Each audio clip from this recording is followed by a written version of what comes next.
Well, hey there, God's people. Listen. Okay, I want you to go with me.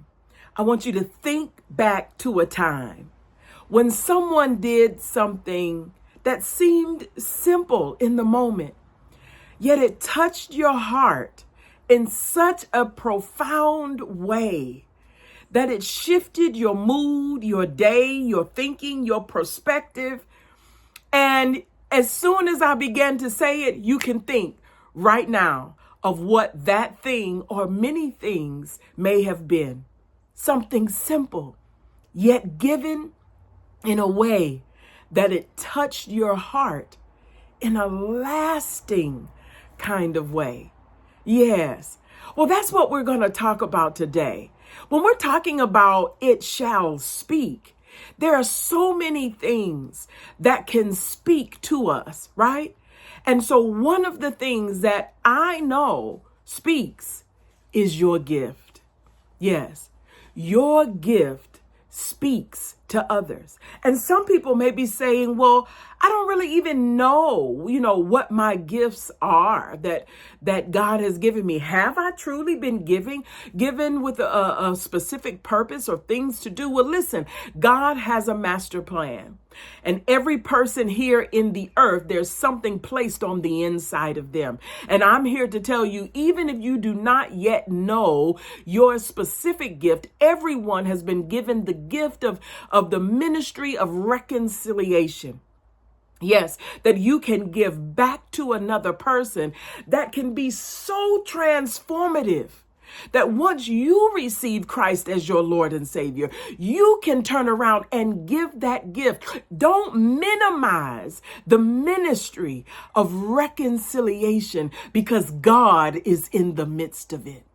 Yes. And when Proverbs 18:16 declares that your gift will make room for you, then it's not just something that you found at TJ Maxx.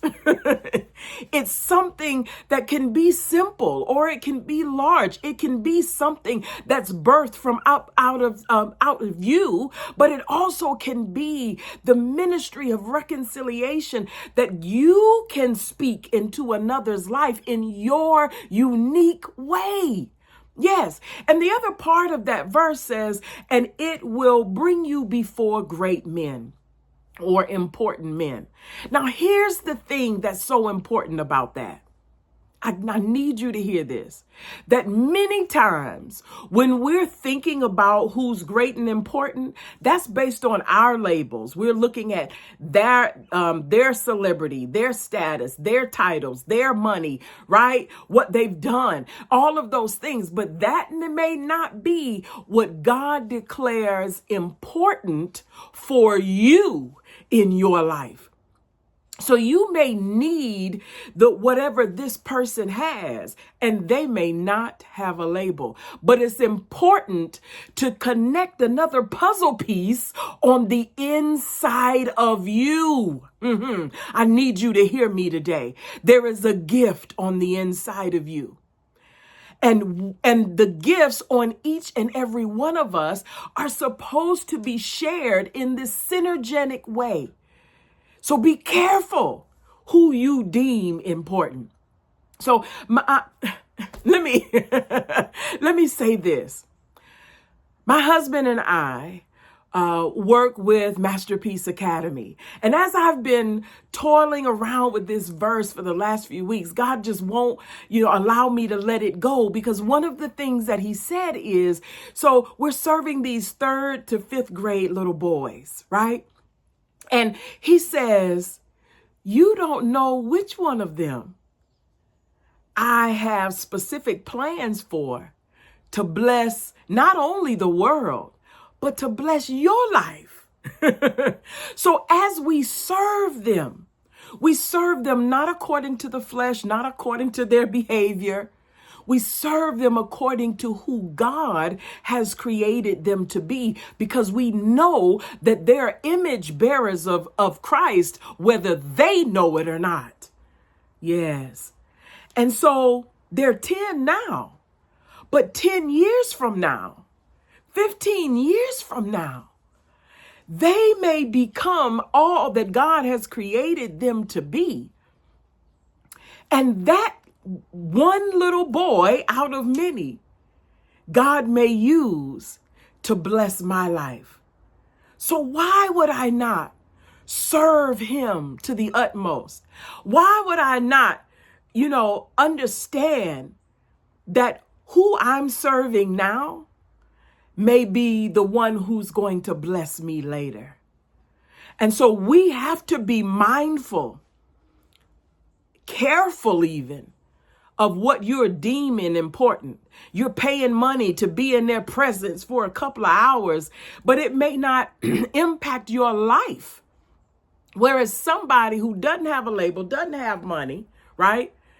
If you're in the space in your heart and mind where you can see everyone as a gift bearer and an image bearer, then they may be the actual one that becomes important into your life, that God allows you to serve so that they can make room for you. Can you hear what I'm saying? I need you to see these verses differently. We see them in such a one-dimensional way, but God is trying to show you something.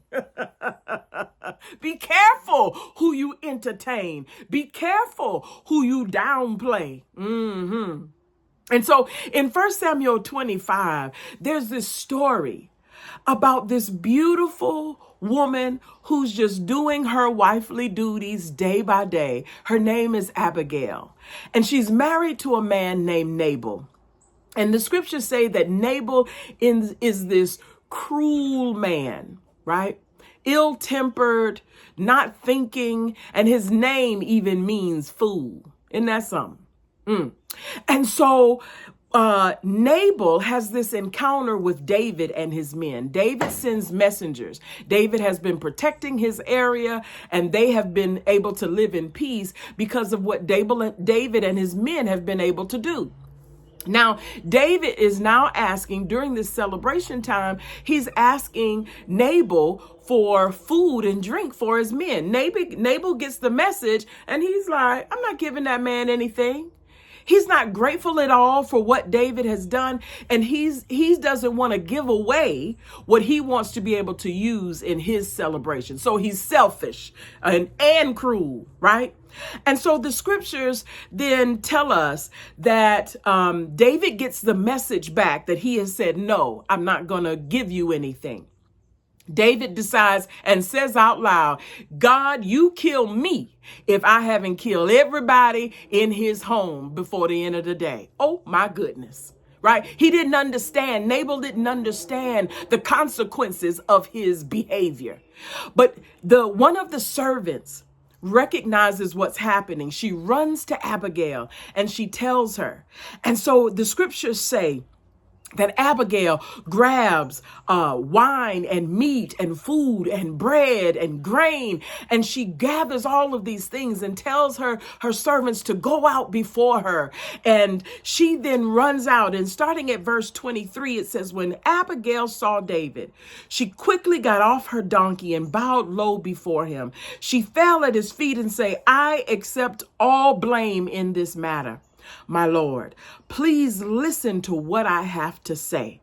And she begins to not only ask David not to pay attention to Nabal, but to forgive her. Now, she had nothing to do with it, but she asks for forgiveness anyway because she understands the power of forgiveness.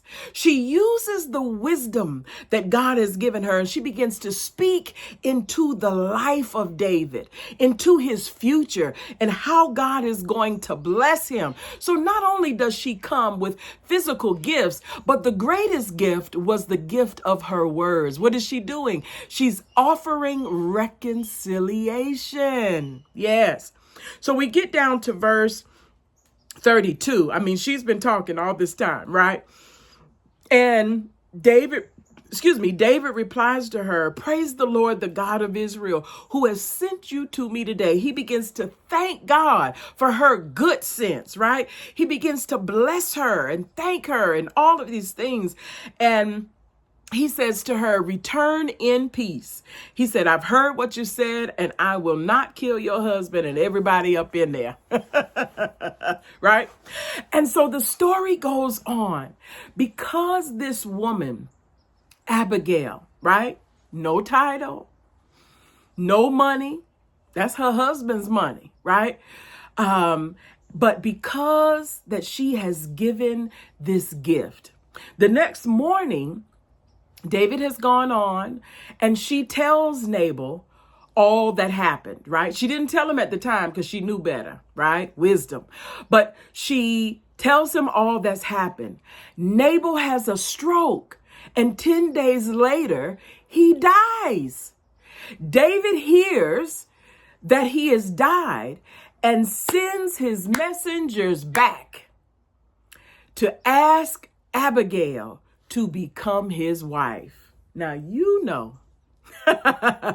So because of her gift of reconciliation, her physical gifts to be able to bless the men so they could eat, her gift of thanking him for protecting her home, her gift of speaking into his life, into his future, because the gift that she gave him, we see this Proverbs 18:16 in action. God makes room for her. And she becomes the wife of David, who later becomes king. And so in front of these people, we get to see the manifestation, right, of what God is able to do when we use what we have been given. Yes, it may not be what someone else has, but she used what she had. And she blessed this man and his men. And because of it, God changes the whole trajectory of her future. Yes. And she becomes the wife of a king instead of the wife of this fool, his name means. And so I'm using these verses for you to consider your own life, for you to think, God, I need to understand the wisdom that you have provided, the measure of wisdom, the measure of faith, the measure of reconciliation that you have already placed on the inside of me so that I can then give my gifts to others. I can then speak into their life because I don't know what their future looks like. And when you connect me with them, it could change my future. It could change their future. It could change the future of all those who are connected to me. I need you to think about this thing differently. Yes, be mindful of who you declare great and important. Be mindful of what God has placed on the inside of you so that your gift will be able to speak into the lives of others and bless them. I tell you, as I was walking through the hall at Masterpiece Academy a couple of weeks ago, this little second grader, he was a whole line of them, hey, walking right as they're going home. And this little boy looks at me and he just puts his arms up, didn't say a word. And I said, well, hello. And I hugged him. He hugged me so. And then he waved and went on about his day. That was a gift. It may have seemed simple to someone else, but it blessed my heart so. And I spent the rest of the afternoon saying, God, what was in the heart of this little boy? What did he see in me that in that moment he wanted me to receive his gift of love? It changed everything about my day. And now weeks later, I'm telling you, because it may have seemed simple, but it was profound in that moment. And so how will God use you to connect with others so that your gift will make room for you? May the grace of God overwhelm you today and always. Let your gift speak. I'll see you next time.